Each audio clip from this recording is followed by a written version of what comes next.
Payg'ambarimiz sollallohu alayhi vasallam aytadilar: kim 4 kechani bedor o'tkazsa, uxlamasdan bedor o'tkazsa, o'sha bandani Alloh o'zi yaxshi ko'radi birinchi va butun insonlarga uni yaxshi ko'rsatib qo'yadi.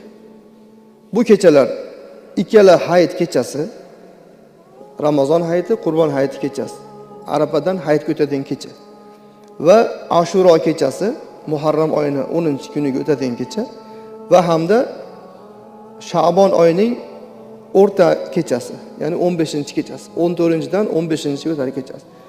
Yana aytadilar Payg'ambarimiz sollallohu alayhi vasallam: kim o'sha Sha'bon oyining o'rta kechasini, ya'ni Baroat kechasini bedor o'tkazsa, uni qalbini Alloh taolo o'ldirmaydi. Bandalarning qalbi o'lgan paytda ham debdi. Bu nima degani degan savolga javob berishyapti. Qanday bo'ladi u insonlarning qalbi o'lsa ham uniki o'lmaydi degani qanaqa bo'ladi desa, aytgan ekanki, u odam hech qachon kofir bo'lib qolmaydi debdilar. Xudo uni kufrdan saqlaydi debdi. O'sha Baroat kechasida bedor bo'lgan odamni Xudo taolo o'zining fazli bilan kufrdan saqlaydi, hech qachon kufrga ketib qolmaydi debdilar. Yana boshqa ulamolar aytgan ekan, u qalbi o'lmaydi deganning ma'nosi shuki, u odam hech qachon oxiratni dunyo uchun sotib olmaydi degan ekan. U dunyoni bu dunyoga almashtirmaydigan shunaqa Xudo himmat, qalb, ixlos beradi debdi. Yana birlar aytgan ekan, u odam jon topshirish paytida ham, qabrda ham, qiyomatda ham qiyinchilik ko'rmaydi degan ekan. Mana shu Baroat kechasida bedor bo'lgan odamlar uchun ekan bu narsa. Yana boshqa bir hadisda keladi, Rasululloh sollallohu alayhi vasallam aytadilar: Jabroil alayhisalom keldilar o'sha Sha'bon kechasini, Baroat kechasi kuni. Aytdilarki: "Ey Muhammad sollallohu alayhi vasallam, bu kechada osmon eshiklari ochiladi. Allohning rahmat eshiklari ochiladi. Turing, namoz o'qing, qo'lingizni ko'taring, Allohga iltijo qiling" dedi. Shunda Payg'ambarimiz alayhisalom: "Ey Jabroil, bu qanaqa kecha?" deb so'radi dedilar. Shunda Jabroil alayhisalom: "Ey Muhammad sallallohu alayhi vasallam, bu kechada osmondan 300 ta eshik ochiladi. Allohning rahmat eshiklari ochiladi va Alloh taolo bu kechada o'ziga shirk keltirmagan bo'lsa-ki, hammani kechiradi" dedi. Lekin kechirmaydiganlar ham bor deb sanayaptilar. O'sha Baroat kechasida Xudoga shirk keltirmagan hammani kechiradi, magar sehrgarlarni kechirmaydi. Sehr bilan shug'ullanganlar. Folbinlarni kechirmaydi. Arazlashgan ginachini kechirmaydi. Aroq ichguvchini kechirmaydi. Zinoga, prassenga doim mukkasidan ketgan odamni kechirmaydi. Ota-onasiga oq bo'lgan odamni kechirmaydi. Chaqimchilik bilan yurgan odamni, qarindoshlardan aloqani uzgan odamlarni Alloh kechirmaydi. Bundan boshqa hammasini o'sha Baroat kechasida Alloh kechiradi degan so'zni aytdilar. Yana o'sha Baroat kechasi haqida kelgan bir so'z. Baroat kechasida osmon eshiklari, rahmat eshiklari ochiladi dedi. Ana shunda deydilar, birinchi eshigida, osmonning birinchi eshigida bir farishta nido qilar ekan. Tuba liman sajada fi hadhihi layla. Mana shu kechada sajda qilganlar uchun jannat bo'lsin deb duo qilib ekan. Baroat kechasida sajda qilganlarga birinchi osmondagi o'sha birinchi eshik, osmon demaylik, birinchi eshik, o'sha osmondagi bir qancha ochiladigan eshiklarning birinchi eshigida turgan farishta bu kecha sajda qilganlarga jannat bo'lsin deb duo qilib turar ekan. Ikkinchi eshikdagi farishta esa bu kecha duo qilganlarga jannat bo'lsin deb turar ekan. Uchinchi eshikdagi farishta esa bu kecha tasbih aytganlarga jannat bo'lsin der ekan. To'rtinchi eshikdagi farishta bu kecha Xudoni zikr qiluvchilarga jannat bo'lsin der ekan. Beshinchi eshikdagi farishta esa bu kecha Allohdan qo'rqib yig'laganlarga jannat bo'lsin der ekan. Oltinchi eshikdagi farishta esa bu kecha namoz o'qiguvchilarga jannat bo'lsin der ekan. 7-eshikdagi farishta esa bu kecha Qur'on o'qiganlarga jannat bo'lsin der ekan. 8-eshikdagi farishta esa aytar ekanki, so'raydigan odam bormi? So'ralgan narsasi beriladi. Duo qiladigan odam bormi? Duosi qabul bo'ladi. Tavba qilguvchi bormi? Tavbasi ijobat bo'ladi. Gunohini kechirib istig'for so'raydigan bormi? Uni gunohi kechiriladi deb aytib turar ekan. Shunda payg'ambarimiz alayhisolatu vassalom haligi Jabroil alayhisalomdan bu so'zni eshitib so'radilar: "Ya Jabroil, ila mata abwabur rahma maftuhatun." Mana shu eshik qachongacha ochiq turadi? O'sha farishtalar bu gaplarni qachongacha aytib turadi degan savolni beruvdi. Qola min awwalil layl ila tulu'il fajr. O'sha baroat kechasini avvaldan to bomdodni subhini vaqti kirgungacha or dedilar. Qarang, o'sha kuni bir e'tibor qilib, ozgina bir himmat qilib, bedor bo'lib o'tkazadigan kun ekan. Albatta maqsadlarimiz hosil bo'lishi uchun, duolarimiz qabul bo'lishi uchun, Xudoning rahmatiga loyiq bo'lishligimiz uchun mana shunday xayrli ishlarni qilishlikka Xudo hammamizga himmat bersin. Va ana o'sha kecha demak payg'ambarimiz sollallohu alayhi vasallam o'sha kechani, baroat kechasini Sha'bonning 15-kechasi ekanligi haqida aytdilar. O'zlari ana shu kechada ibodat qilishliklari zikr qilingan va yana aytadilarki, payg'ambarimiz alayhisolatu vasallam ana o'sha kecha Alloh subhanahu va taolo do'zaxga hukm bo'lgan odamlardan shunaqa ko'p ozod qilar ekanki, ularni o'xshatyapti Rasululloh sallallohu alayhi vasallam. Rasululloh davrlarida Bani Kilob degan qabila bo'lardi. Chorvachilik bilan shug'ullangan qabila. Ularning qo'ylari nihoyatda ko'p edi. Shularga o'xshatyaptilar. Mana shu baroat kechasida Alloh taolo Bani Kilobni qo'ylarini, tuklarini sonicha odamlarni do'zaxdan ozod qiladi debdilar. O'zi bitta qo'yda qancha tuk bo'ladi? Uni sanab ham iloji bo'lsa kerak. O'sha bitta qo'ychini emas, bitta qavmni, bitta qabilani qo'ylarini, tuklarini sonicha insonlarni Alloh taolo ana shu kechaning ulug'ligidan, fazlidan do'zaxdan ozod qiladi degan so'zni aytdilar. Baroat kechasini o'tkazgandan keyin ertasiga roza tutib qo'yishlik kerak. Hozir ulug' oyda turibmiz. Ulug' oyning avvalidagi ulug' oyda turibmiz. Ramazon eshik qoqib turibdi. Sha'bon oyida turibmiz. Alloh taolo barchalarimizni ko'pchilikdan xato qilmasdan Ramazonga yetkazsin. Rahmat, mag'firat va oxir itqum minan niron bo'lgan Ramazonga yetkazsin. Ro'zalar tutishlikka quvvat, bemorlarimiz bor shifo bersin. Tarovihlarda, xatmlarda somiy bo'lish ne'matini Alloh bizga musharraf qilsin. Lekin ana shu oy avvalidan Sha'bonda biz tayyorgarlik ko'radigan bir oyda turibmiz. Men har dushanba suhbatimiz bor masjidimizda. Buni oramizda shu suhbatni eshitganlar bor. Bu borada gapirgandim. Endi sizlarga kengroq qilib gapirib bermoqchiman vaqtimiz yetgunicha. Payg'ambarimiz sollallohu alayhi vasallam doimo ummatni tarbiyasida bo'lganlar. Va tarbiya qilar ekanlar, o'zlari amalda ham ko'rsatib berganlar.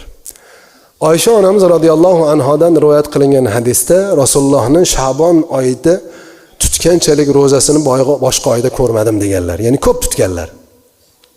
Deylik boshqa oyda 10 kun tutgan bo'lsalar, Sha'bonda 20 kun tutgandirlar. Men tushunish uchun aytayapman sizga.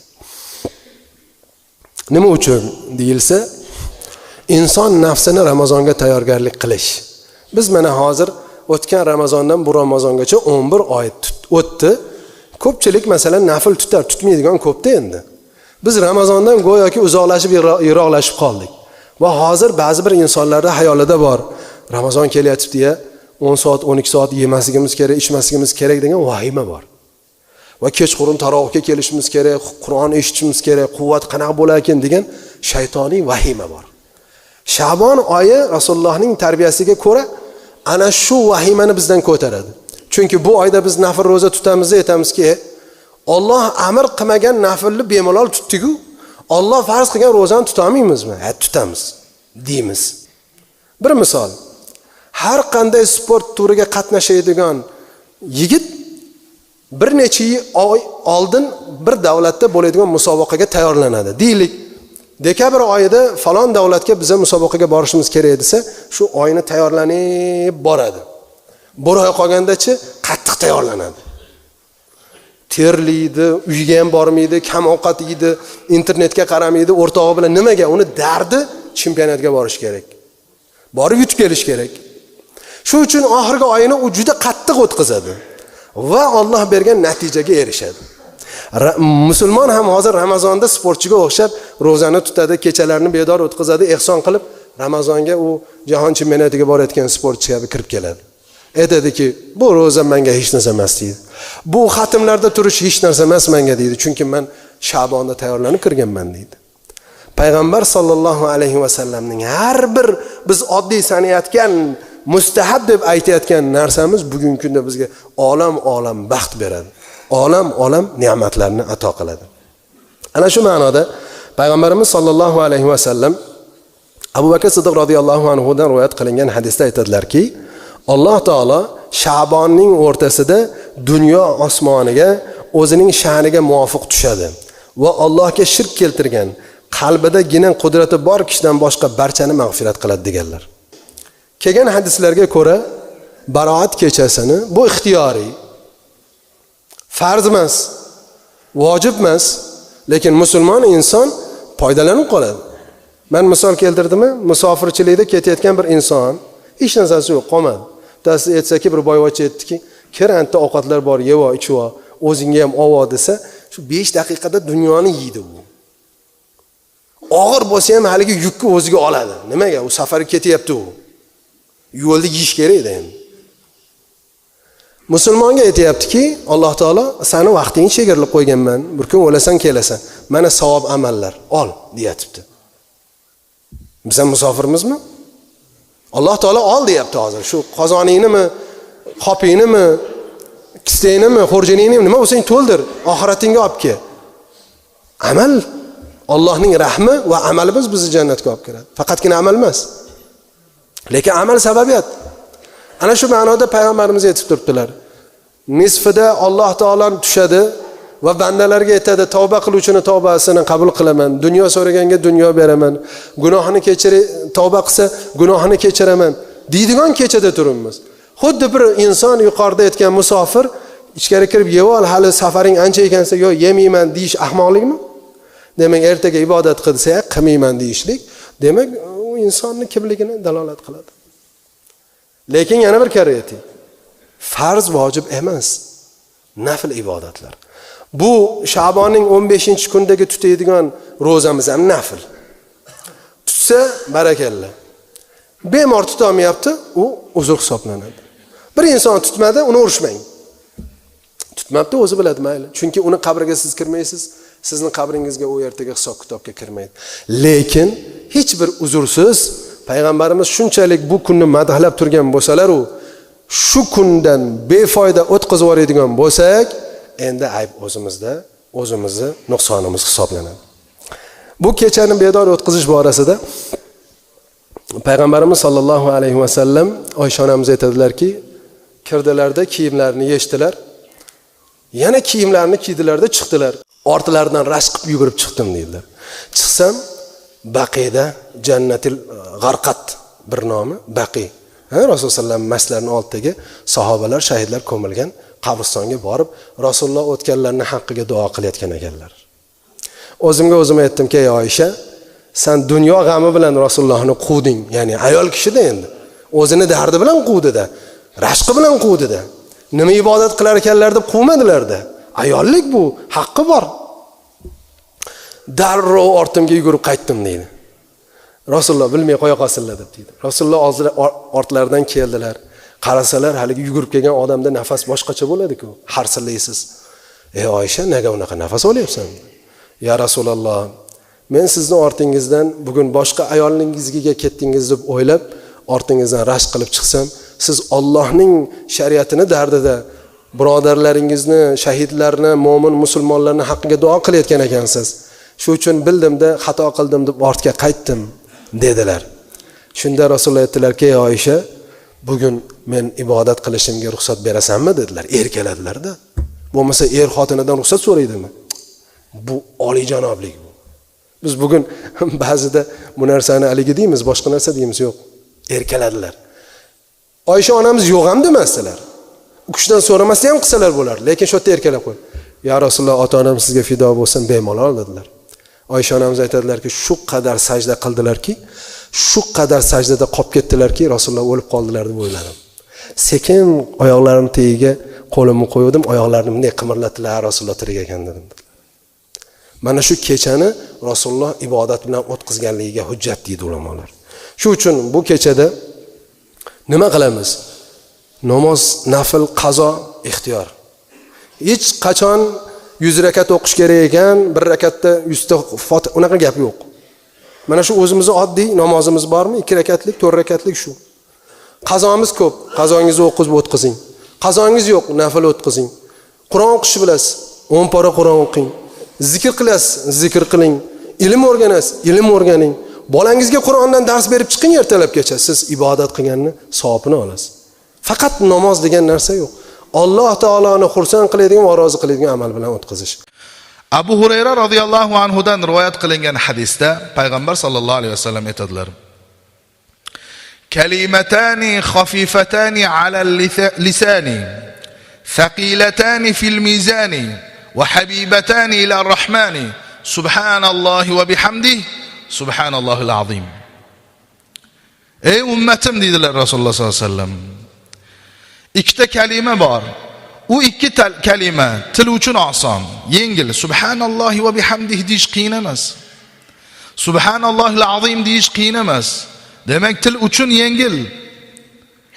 Lekin Alloh taologa eng mahbub bo'lgan kalima bu. Alloh taolo qaysi bir bandasi subhanallohi va bihamdihi desa, subhanallohil azim desa, Alloh xursand bo'ladi, shu bandasini yaxshi ko'radi.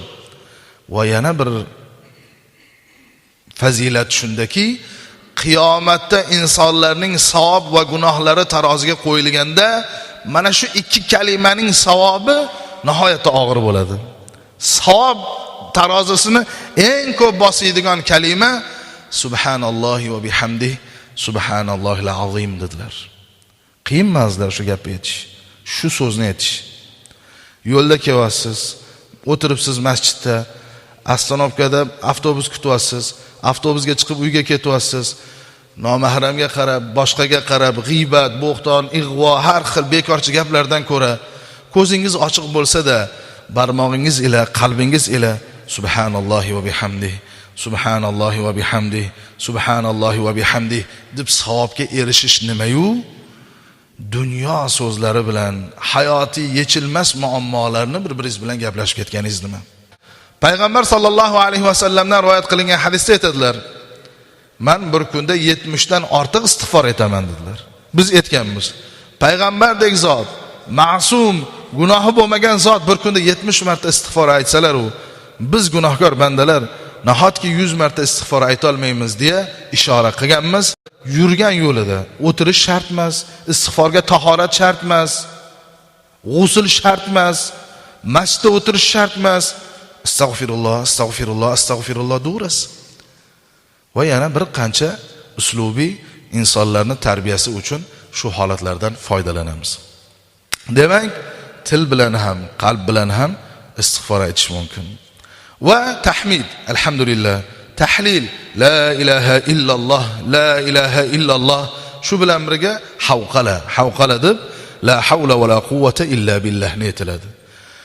Tarixda sahobalardan birlari mushriklar qo'lida asir bo'lib qolganlarida payg'ambar sallallohu alayhi vasallamdan hayotdagi muammoni yechimini sababchisini aytaymi deganlarda ayting dedilar. Shunda kimda kim la havla va la quvvata illa billahni ko'p etsa, Alloh uni muammosini yo'lini chiqazib, o'sha darddan, o'sha muammodan chiqarib yuboradi. Haligi sahoba ixlos bilan la havla va la quvvata illa billahni aytaverdilar. Alloh taolo dushmanlarning ko'zini ko'r qilib qo'ydi, asrlikdan o'zlari chiqib ketdilar. Demak, bu ham zikrdir. Istig'for, salovat hammasi zikrdir. Demak, Alloh taolo bandasini hayot bilan bog'lanib qolib, o'zini esdan chiqazib qo'ymaslik uchun oyatlari va payg'ambar sallallohu alayhi vasallamning hadislari orqali siz va bizni dalolat qiladi. Allohning zikri bilan qalblar orom oladi azizlar. Zikr deganda bu Allohni eslash degan. Allohni eslash. Zikr qilishlikka Alloh azza va jalla bizlarni buyurdi. Ya'ni o'zini ko'p eslab turishlikka buyurdi. Jumladan Alloh taolo aytadiki, "Sa'izu billah, ya ayyuhallazina amanu zkurulloha zikran kaseera va sabbihuhu bukratan va asila." Sadaqallohul azim. Ushbu oyati karimada Alloh taolo mu'minlarga nido qilib, "Ey mu'minlar, Allohning borligiga, birligiga iymon keltirganlar, qiyomat kunini haq deb bilganlar, udkurulloha zikran kaseera." Alloh azza va jallani ko'p zikr qilinglar deyapti. Bu yerda nafaqatgina zikr qilishlikka chaqirilyapti, balki ko'p zikr qilinglar. Juda ham ko'p eslanglar deyapti Alloh taolo. Mo'min banda har qadamida Alloh taoloni eslamoqligi lozim. Vasabbihuhu bukratan va asila. Va Alloh azza va jallaga ertayu kech tasbih aytinglar. Hasan al-Basri rahmatullohi alayhi aytadilarki, qiyomat qoyim bo'lganda sizni og'zingizdan chiqqan har bir gapingiz, har bir qilgan ishlaringiz yozilgan daftar beriladi. Bir kunda necha ming marta og'zimizdan gap chiqadi, so'z chiqadi, qancha ishlar chiqadi. Shuni hammasi yozilar ekan azizlar. Birorta narsa qolmaydi ekan yozilmagan. Og'zimizdan chiqqani borki yoziladi. Qilgan ishimiz zarracha savobi ham, zarracha yomonligi ham yozilib boradi. Endi Hasan Basri rahmatullohi alayhi aytibdilarki, seni qo'lingga o'sha daftar berilsa-yu, minglab so'zlarning ichidan Allohga zikr qilingan so'z topilmasa Allohdan uyalmaysanmi deyapti. Endi o'zimiz bir o'ylanib ko'raylik-da azizlar. Mana shu bir kunda necha mingta so'zni gapiramiz, necha marta Allohga astag'firulloh deymiz, necha marta alhamdulillah deymiz. Juda sanoqliga aytamiz, Alloh bizni kechirsin. Aslida Alloh taoloni juda ham ko'p zikr qilish kerak. Alloh Qur'onda sura Nisoning 103-oyatida aytadiki, namozni ado etib bo'lganingizdan so'ng turgan, o'tirgan, yonboshlagan hollaringizda ham Allohni yod eting deydi. Mana shu oyati karimadan chiqib ulamolar aytadilarki, Alloh taoloni tika turib ham, yonboshlab ham, o'tirib ham har qanday holatda zikr qilishlikka buyuradi. Qolgan biror ibodatga bunaqa imkoniyat yo'q. Hamma ibodat uchun ma'lum bir talablar bor. Mana namoz o'qish uchun qibla tomonga qarashligimiz, turishligimiz va hokazo ishlarimiz bor hamma narsa uchun. Ammo zikr uchun hech qanday bahona yo'q ekan. Allohni zikr qilishligimiz uchun tika turganimizda ham, yurganimizda ham, o'tirganimizda ham, yonboshlaganimizda ham Allohni zikr qilaveramiz. Ya'ni doim Allohni qalbimizdan o'tkazaveramiz azizlar. Payg'ambarimiz alayhisolatu vassalam aytadilarki, bir hadisda, Imom Termiziy rivoyat qilgan hadisda Abu Dardo radhiyallohu anhudan rivoyat qilinadi. Sarvari koinot Muhammad Mustafa sallallohu alayhi vasallam shunday dedilar: "Ala unabbiukum bi khayri a'malikum." Sizlarga amallaringizni eng yaxshisiga dalolat qilaymi dedilar. Mana men sizga Rasululloh sollallohu alayhi vasallamning so'zini yetkazyapman muhtaram jamoat. Rasululloh sallallohu alayhi vasallamning so'zini yetkazganda biz gapirguvchi notiqdan emas, Rasulullohdan eshitayotganingizni unutmang. Agar hozir men aytaylik, shu gapni bu yerda o'tirgan bir birodarimizga bu mikrofon bo'lmasa, Rasululloh sollallohu alayhi vasallam shunday debdilar desam, bu kishi eshitib orqaga aytib, "O, safning oxiriga borguncha u meni so'zim bo'lmaydi, baribir Rasululloh sollallohu alayhi vasallam so'zlari bo'ladi." Hozir men aytmoqchi bo'lgan so'z ham shuncha yildan beri kelyapti, bir-birimizga aytib qo'y deb. Tasavvur qilyapsizmi? Safning boshidan kelyapti orqaga qarab. Mana Imom Termiziy buni topib yana berdi, yana davom etyapti. Ana shuning uchun payg'ambarimiz alayhissalomning gaplariga e'tibor bilan quloq solish kerak. U zot siz bilan bizga aytibdi: "Ey musulmonlar, amallaringizni yaxshisini o'rgataymi?" deyapti. Eng yaxshisini o'rgataymi? Sahobalar bu gapni eshitganda, "O'rgating yo Rasululloh sallallohu alayhi vasallam" deydi, sizlar ham shuni deylar. O'rgating yo Rasululloh. Endi Rasulimiz o'rgatib aytibdilarki: "Va azkaha inda malikukum وأرفعها في درجاتكم وخير لكم من إنفاق الذهب والفضة وخير لكم من أن تلقوا عدوكم فتضربوا أعناقهم ويضربوا أعناقكم قالوا بلى. Sözünü davom etib payg'ambarimiz alayhisalom aytibdilarki, sizlarga amallarni eng yaxshisini dalolat qilaymi deb turib yana aytibdilarki, Robbingiz nazdida bu dalolat qiladigan narsam deyaptilar. Robbingizning nazdida eng pokizasi, darajangizni ko'taruvchisi, tilla va kumushni infoq qilishingizdan ham yaxshiroq. Dushmanga yo'liqib ularga siz ularga qilich bilan zarba berishingizdan ham yaxshirog'ini o'rgataymi deyapti. Qarang. Shundan ham yaxshi bo'lishi mumkin ekan. Tilla kumush sadaqa qilganingizdan ham yaxshirog'ini, eng pokizadi, din yo'lida jang qilib urushadigan, dushmanga yo'liqadigandan ham yaxshirog'ini o'rgataymi deyapti. Sahobalar o'rgating dedilar. Rasululloh alayhisolatu vasallam aytadilarki, mana shularni eng men aytgandek eng yaxshisi zikrullohi taala, Allohni zikr qilmoq dedilar. Mana shu Allohni zikr qilish azizlar, yuqoridagi hamma narsadan yuqori turar ekan. Bir kuni faqir sahobalar, mana Abu Hurayra radhiyallohu anhu ancha faqir bo'lganlar bilasizlar. Salmon Farsi radhiyallohu anhu, Hazrati Bilol radhiyallohu anhu, Suhayb Rumi radhiyallohu anhu, Abu Dardo radhiyallohu anhular to'planib payg'ambarimiz alayhisolamning oldilariga keldilar. Boylarning ustidan shikoyat qilib keldi. Boylar zakot bermaganligi uchun emas, kibr qilganligi uchun emas, qarang shikoyati butunlay boshqa. Ular kelib aytdiki, "Ya Rasululloh sallallohu alayhi vasallam, mana bu boylar biz namoz o'qisak, ular ham namoz o'qiydi. Zakot bersak, zakot beradi. Roza tutsak, tutadi. Hamma ibodatimiz bir xil bo'ladi. Lekin ular ajrda bizdan o'tib ketyapti-ku, sadaqa qilib" dedilar. Ular ko'p ihson qiladi, ular ko'p sadaqa qiladi. Shuni hisobiga bizdan o'tib ketyapti-ku bular. Deyodilar.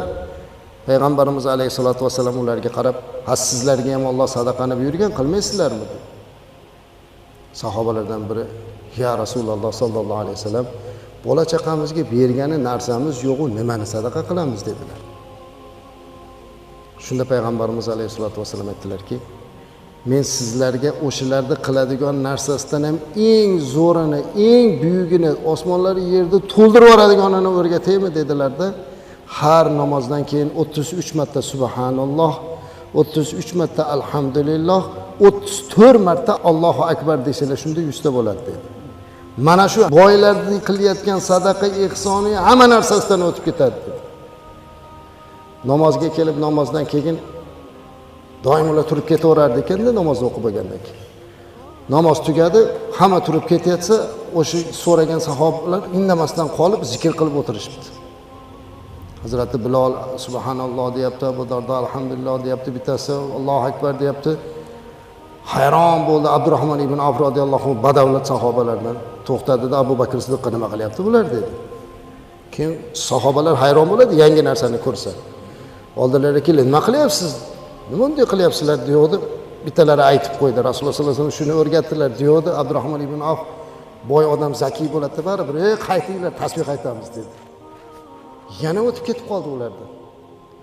Sahobalar yana bordilar payg'ambarimiz alayhisolatu vasallamga. "Ya Rasululloh, bizga boshqa narsa o'rgating endi" dedi.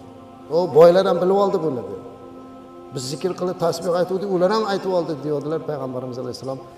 Alloh xohlaganiniki qabul qiladi, Alloh xohlaganiga fazl beradi. Buni esdan chiqarishmaydi. Alloh taolo xohlaganga ajr beradi, xohlaganga fazl beradi. Ana shundan keyin ular qoldi. Endi kim bo'lsa Alloh o'zi bilguvchi.